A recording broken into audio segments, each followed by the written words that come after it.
Rezeki tidak selalu pergi karena kurangnya usaha, tetapi sering berbalik arah karena hati yang lupa arah pulangnya. Hentikan sejenak langkah jari yang terus menggeser layar. Bukan karena ada sesuatu yang mendesak untuk ditonton, melainkan karena ada suara halus yang mungkin sudah lama memanggil dari dalam. Suara yang kerap tenggelam oleh riuh pikiran, oleh kejaran dunia yang terasa tidak pernah selesai. Di titik inilah, tanpa kita sadari, banyak orang mulai kehilangan sesuatu yang tidak kasat mata. Bukan uangnya semata, bukan pekerjaannya, bukan peluangnya, tetapi keberkahan yang pelan-pelan menjauh, seolah rezeki yang dulu ramah kini memilih berbelok arah. Pernahkah engkau merasa telah berusaha sedemikian rupa, bekerja tanpa lelah, bangun lebih pagi dan tidur lebih larut, namun hasilnya terasa hampa? Ada pemasukan, tetapi ketenangan tak kunjung hadir. Ada kelimpahan, tetapi rasa cukup seolah menghindar. Di saat seperti itu, jiwa sering bertanya dalam diam, apakah ada yang keliru? Atau jangan-jangan ada sesuatu yang luput diperhatikan, sesuatu yang tidak tercatat dalam perhitungan manusia, namun tercatat rapi dalam ketentuan langit. Rezeki bukan hanya tentang apa yang masuk ke tangan, melainkan juga tentang apa yang menetap di hati. Ada orang yang penghasilannya sederhana, tetapi hidupnya terasa lapang. Ada pula yang hartanya berlimpah, namun dadanya sempit oleh kegelisahan. Disinilah rahasia itu bersembunyi. Rezeki memiliki bahasa yang tidak selalu bisa diterjemahkan oleh logika. Ia mendekat saat jiwa selaras, dan menjauh ketika hati mulai berpaling, meski raga terus bergerak. Barangkali tanpa disadari, kita pernah melangkah terlalu jauh dari pusat kesadaran. Kita mengejar hasil, tetapi lupa menjaga sumber. Kita sibuk menghitung, namun lupa merenung. Kita ingin ditambah, tetapi jarang bertanya apakah diri ini masih pantas untuk dititipi. Dunia mengajarkan cara meraih, tetapi jarang mengingatkan cara merawat.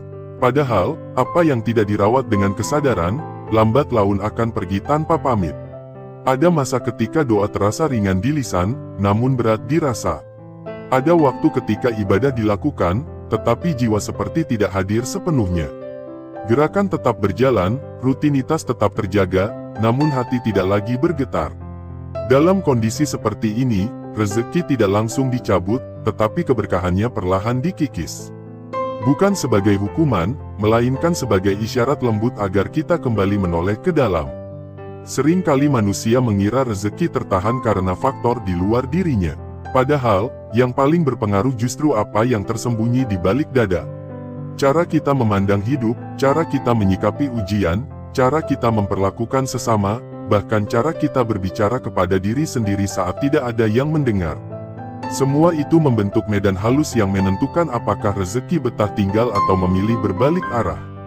Hati yang penuh keluh kesah, meski tidak diucapkan, memancarkan gelombang yang berat.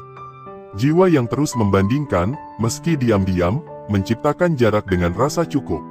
Pikiran yang dikuasai prasangka, meski tampak tenang, perlahan mengeraskan batin.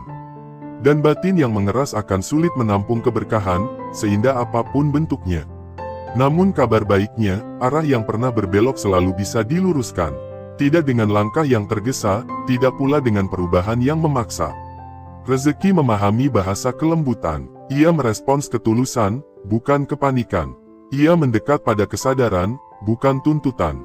Saat seseorang mulai jujur menatap dirinya sendiri, saat ia berani mengakui bahwa ada yang perlu dibenahi, di sanalah pintu-pintu yang sempat tertutup mulai berderit pelan. Ada momen sunyi yang sering kita abaikan, padahal disitulah jawaban kerap turun. Saat pagi belum sepenuhnya terbangun, atau ketika malam mulai merunduk dalam hening. Di waktu-waktu itu, jiwa sebenarnya ingin berbicara. Ia ingin mengingatkan bahwa hidup bukan sekadar tentang mengejar, tetapi juga tentang menyelaraskan. Bahwa tangan yang terus meminta perlu diimbangi dengan hati yang bersedia memberi. Bahwa langkah yang ingin dipercepat perlu diiringi oleh niat yang diluruskan. Sebagian orang menyangka perubahan rezeki harus dimulai dari hal besar. Padahal seringkali ia berawal dari kebiasaan kecil yang dilakukan dengan kesadaran penuh.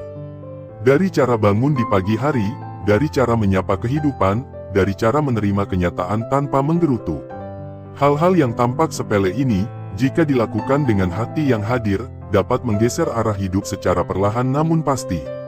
Tidak jarang, rezeki berbalik arah bukan karena kita kurang layak, tetapi karena kita lupa bersyukur dalam bentuk yang paling sunyi. Bukan sekadar ucapan, melainkan sikap batin. Bersyukur dengan menerima proses, bersyukur dengan menjaga amanah, bersyukur dengan tidak meremehkan kebaikan kecil yang datang. Saat syukur menjadi napas, rezeki mengenali jalannya pulang. Ada pula saat di mana rezeki terasa menjauh karena kita terlalu sibuk menilai hasil, hingga lupa menjaga hubungan. Hubungan dengan sang pemberi, hubungan dengan sesama, dan hubungan dengan diri sendiri. Ketiganya saling terhubung, dan ketika salah satunya retak, keseimbangan pun terganggu. Rezeki tidak menyukai ketimpangan batin. Ia mencari ruang yang tenang, jiwa yang tidak ribut oleh penyesalan dan kecemasan. Dalam diam, mungkin engkau pernah bertanya, mengapa usaha orang lain tampak lancar, sementara langkahmu terasa berat? Pertanyaan itu manusiawi, namun jawaban sejatinya jarang berada di luar. Ia tersembunyi dalam lapisan niat, dalam keikhlasan yang tidak selalu tampak. Ada orang yang terlihat sedikit, tetapi hatinya lapang. Ada yang terlihat banyak, tetapi jiwanya sempit. Dan rezeki, dengan caranya yang halus, memilih di mana ia ingin menetap. Merenung bukan berarti berhenti bergerak. Justru dengan merenung, langkah menjadi lebih jujur. Kita mulai menyadari bahwa hidup tidak selalu meminta ditambah, tetapi seringkali meminta dikurangi. Dikurangi keluhan, dikurangi prasangka, dikurangi kesombongan yang tak terasa. Saat beban batin berkurang, ruang untuk keberkahan pun terbuka lebih luas. Jika hari ini engkau merasa ada yang berubah dalam aliran rezekimu, jangan terburu menyalahkan keadaan. Duduklah sejenak bersama dirimu sendiri. Dengarkan apa yang selama ini diabaikan. Mungkin ada doa yang diucap tanpa rasa. Mungkin ada kebaikan yang ditunda. Mungkin ada hati yang terluka oleh lisan, sengaja atau tidak. Semua itu tidak untuk disesali berlarut, melainkan untuk disadari dengan lembut. Kesadaran adalah awal dari perbaikan. Dan perbaikan yang paling kuat bukan yang terlihat oleh manusia, melainkan yang dirasakan oleh jiwa. Saat niat dibersihkan, saat hati dilunakkan, saat langkah kembali diselaraskan dengan nilai-nilai yang menenangkan, rezeki mengenali perubahan itu. Ia mungkin tidak langsung datang dalam bentuk yang diharapkan, tetapi ia akan hadir dalam ketenangan yang selama ini dicari. Perjalanan setiap orang berbeda, tetapi hukum ketenangan selalu sama. Apa yang dijaga dengan kesadaran akan bertahan. Apa yang diraih dengan ketulusan akan menenangkan. Dan apa yang diupayakan dengan hati yang terhubung tidak akan sia-sia. Rezeki bukan hanya tentang hari ini, tetapi tentang kesinambungan jiwa dengan makna hidup. Kini, setelah menyelami lapisan demi lapisan kesadaran ini, barangkali ada getaran halus yang mulai terasa. Sebuah dorongan lembut untuk memperhatikan kembali amalan-amalan yang sering dianggap biasa, namun sesungguhnya menjadi penentu arah. Tanpa tergesa, tanpa merasa digurui, marilah kita melangkah perlahan memasuki pembahasan tentang amalan-amalan yang, dengan izinnya, kerap menjadi sebab mengapa rezeki yang sempat berbelok akhirnya menemukan jalan pulangnya kembali. 1. Meluruskan niat dalam mencari rezeki. Segala sesuatu dalam hidup ini bermula dari arah hati. Niat adalah kompas batin yang menentukan kemana langkah akan berujung, meskipun secara lahiriah gerak kita tampak sama dengan orang lain. Banyak orang bekerja keras, berusaha tanpa henti, namun hasil yang didapat terasa kering dan melelahkan, bukan karena kurangnya tenaga, melainkan karena niat yang perlahan bergeser tanpa disadari. Pada awalnya mungkin ingin menafkahi keluarga dengan cara yang baik, ingin hidup cukup dan tenang, tetapi seiring waktu niat itu bercampur dengan ambisi, pembuktian diri, atau sekadar mengejar pengakuan. Ketika niat mulai kabur, rezeki pun kehilangan ruhnya. Meluruskan niat bukan perkara sekali ucap lalu selesai. Ia adalah proses yang harus dijaga setiap hari, bahkan setiap saat. Saat bangun di pagi hari, hati perlu diingatkan kembali bahwa usaha yang dilakukan bukan sekadar untuk memenuhi keinginan, tetapi untuk menjalankan amanah kehidupan. Ketika niat kembali diarahkan pada makna yang lebih dalam, bekerja menjadi bagian dari ibadah, dan setiap langkah memiliki nilai yang menenangkan. Di titik ini, rezeki tidak lagi dikejar dengan nafsu, melainkan dijemput dengan kesadaran. Ada ketenangan yang lahir ketika seseorang menyadari bahwa ia bekerja bukan hanya untuk dirinya sendiri, tetapi juga untuk kebaikan yang lebih luas. Niat yang lurus membuat seseorang lebih jujur, lebih sabar, dan lebih bertanggung jawab.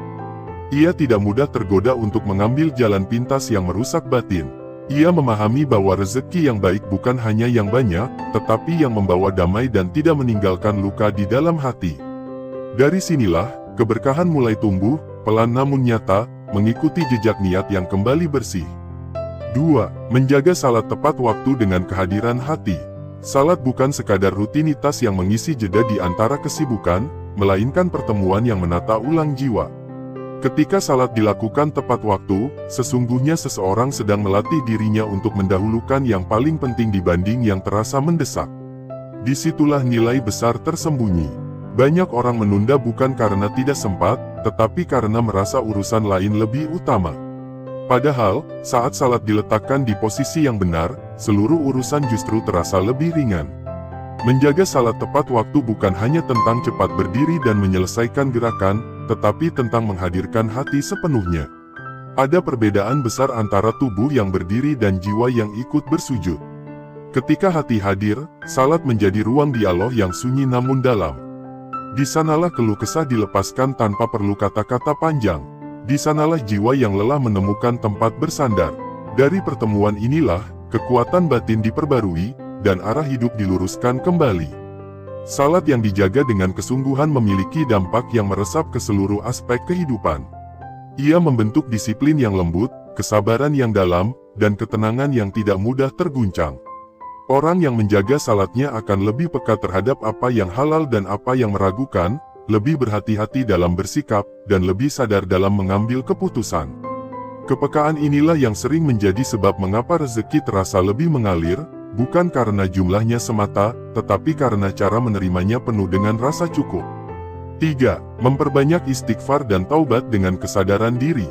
Istighfar bukan hanya ucapan yang diulang, melainkan pengakuan jujur bahwa manusia tidak pernah luput dari kekeliruan. Setiap hari, sadar atau tidak, ada sikap, pikiran, dan kata-kata yang meninggalkan jejak di batin. Jejak-jejak inilah yang, jika tidak dibersihkan, perlahan mengeruhkan hati. Ketika hati keruh, rezeki pun sulit menetap dengan tenang. Istighfar menjadi cara paling lembut untuk membersihkan ruang batin itu, tanpa menghakimi diri sendiri, tanpa tenggelam dalam rasa bersalah yang berlebihan. Taubat yang sejati lahir dari kesadaran, bukan dari ketakutan semata. Ia muncul ketika seseorang berani menatap dirinya dengan jujur, mengakui bahwa ada hal-hal yang perlu diperbaiki. Dalam proses ini, istighfar menjadi jembatan antara kelemahan manusia dan keluasan ampunan. Setiap kali istighfar diucapkan dengan hati yang hadir, ada beban yang terangkat, ada pintu yang kembali terbuka, meskipun tidak selalu terlihat secara langsung. Orang yang membiasakan istighfar akan memiliki jiwa yang lebih ringan. Ia tidak mudah menyimpan dendam, tidak larut dalam penyesalan, dan tidak merasa dirinya paling benar. Kerendahan hati ini menciptakan ruang yang luas bagi keberkahan. Rezeki yang datang pun terasa lebih menenangkan, karena diterima oleh hati yang bersih dan lapang. Dalam kesederhanaan istighfar, terdapat kekuatan besar yang seringkali mengubah arah hidup secara perlahan namun pasti. 4. Bersedekah dengan keikhlasan tanpa menunggu kelapangan. Sedekah adalah bahasa kepercayaan. Ketika seseorang memberi, ia sedang menyatakan keyakinannya bahwa hidup tidak berhenti pada apa yang sedang digenggam. Banyak orang menunda sedekah karena merasa belum cukup, padahal rasa cukup tidak selalu datang dari jumlah, melainkan dari keberanian untuk berbagi di tengah keterbatasan. Sedekah yang dilakukan dengan ikhlas bukanlah transaksi, melainkan ungkapan syukur yang paling nyata. Dalam sedekah, ada pelajaran tentang melepaskan keterikatan. Hati dilatih untuk tidak bergantung sepenuhnya pada harta, tetapi pada makna di baliknya. Saat seseorang memberi tanpa pamrih, tanpa ingin dilihat atau dipuji, ada ketenangan halus yang menyertai. Ketenangan inilah yang sering menjadi magnet bagi rezeki yang lebih luas, karena jiwa yang tidak melekat pada kepemilikan lebih siap menerima titipan baru. Sedekah juga melembutkan batin. Ia mengikis rasa kikir yang sering kali menjadi penghalang keberkahan. Dengan bersedekah, seseorang belajar melihat kehidupan dari sudut pandang yang lebih luas, menyadari bahwa apa yang dimilikinya bukan hanya hasil usaha, tetapi juga amanah. Ketika amanah dijaga dengan memberi, rezeki pun menemukan alasan untuk kembali dan menetap. Bukan selalu dalam bentuk yang sama, tetapi dalam rupa ketenangan, kemudahan, dan jalan-jalan tak terduga yang perlahan terbuka. 5. Mendoakan orang tua dengan kesungguhan batin. Ada hubungan yang tidak pernah terputus oleh jarak, waktu, bahkan oleh kematian. Hubungan itu bersemayam di ruang paling dalam jiwa, tempat doa bergetar tanpa suara.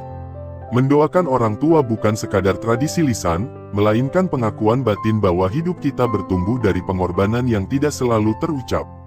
Banyak orang mencari kelapangan rezeki ke berbagai arah, namun lupa bahwa salah satu pintu terdekat justru berada pada kerendahan hati di hadapan orang tua.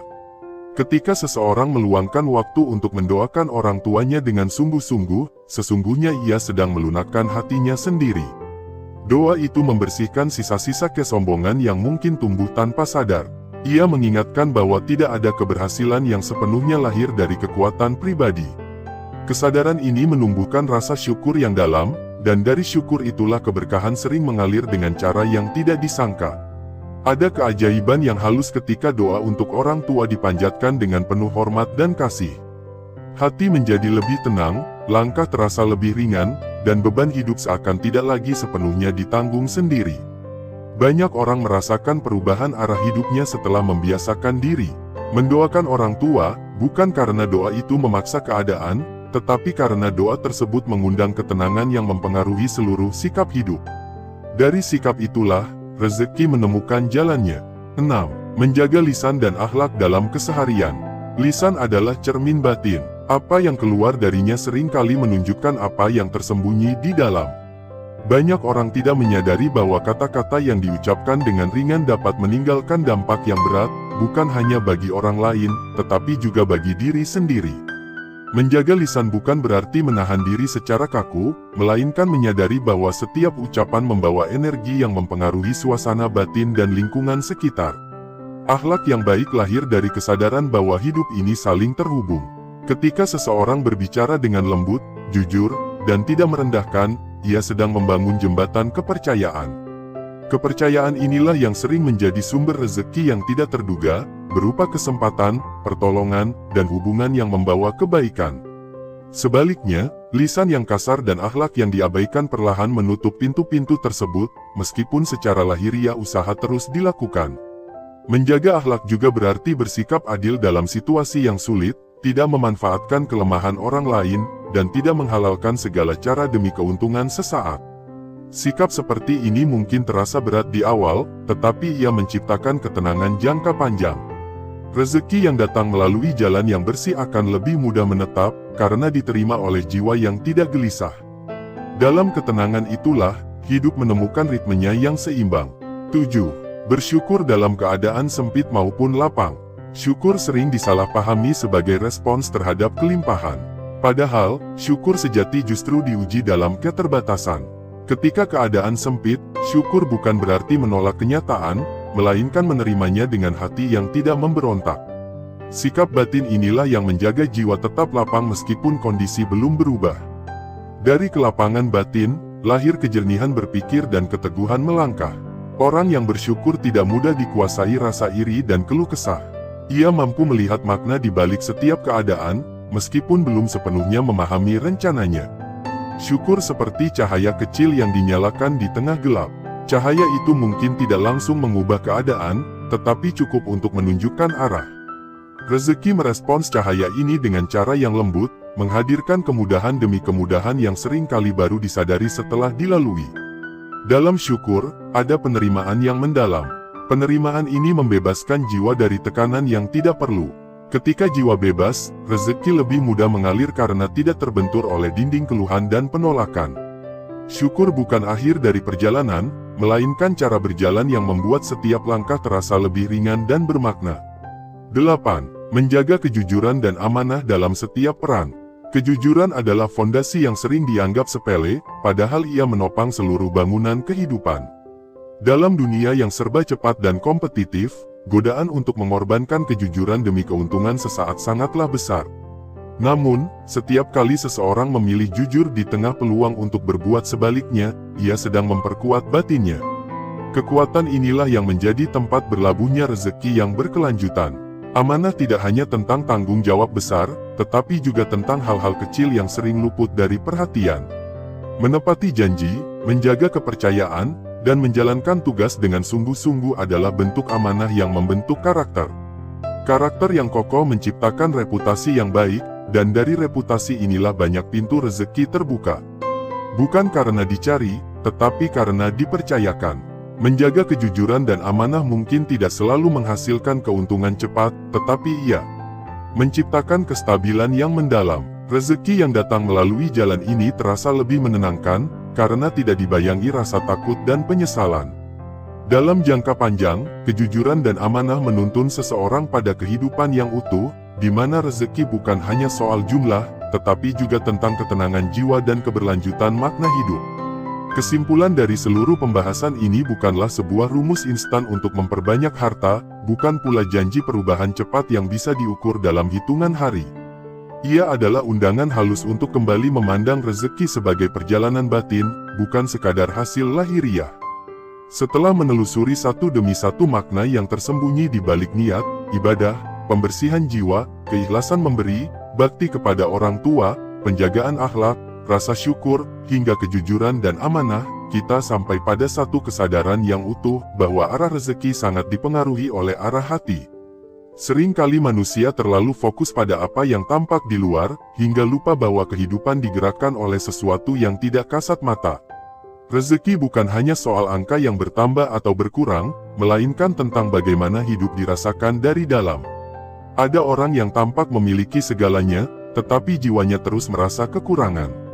Ada pula yang hidup sederhana, namun hatinya tenang dan langkahnya mantap.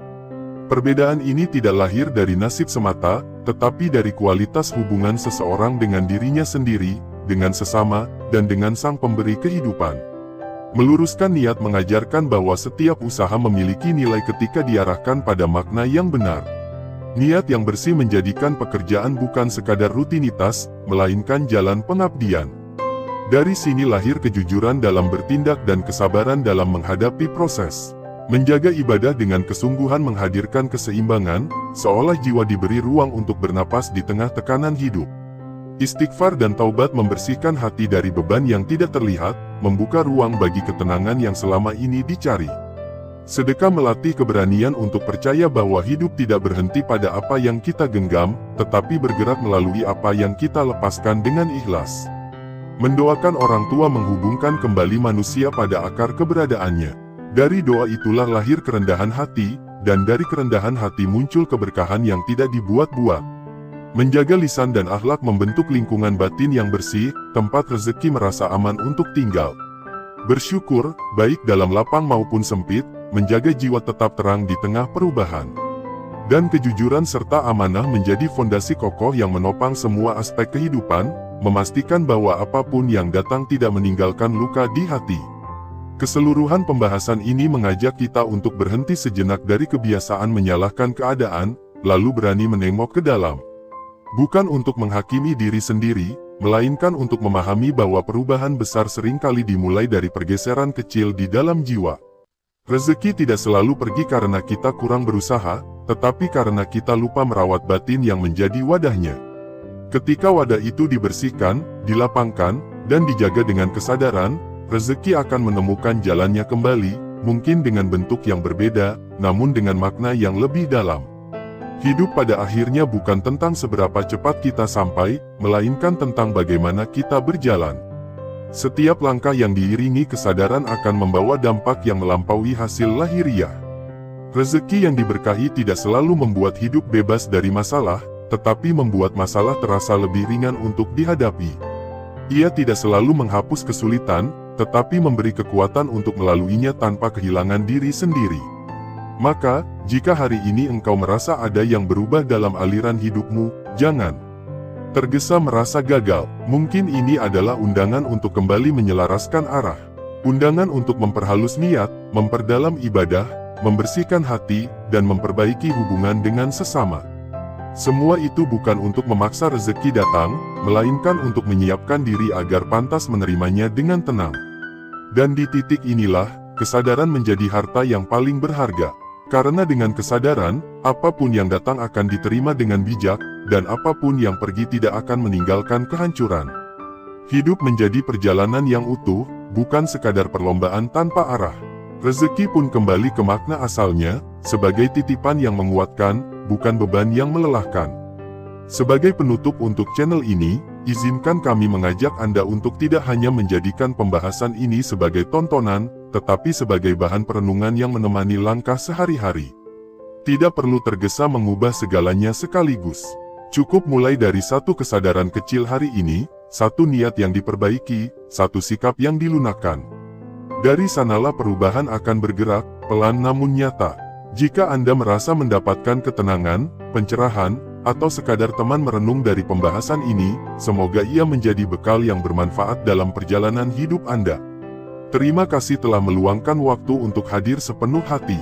Semoga langkah Anda selalu diberi arah yang menenangkan, dan rezeki Anda menemukan jalannya pulang dengan penuh keberkahan.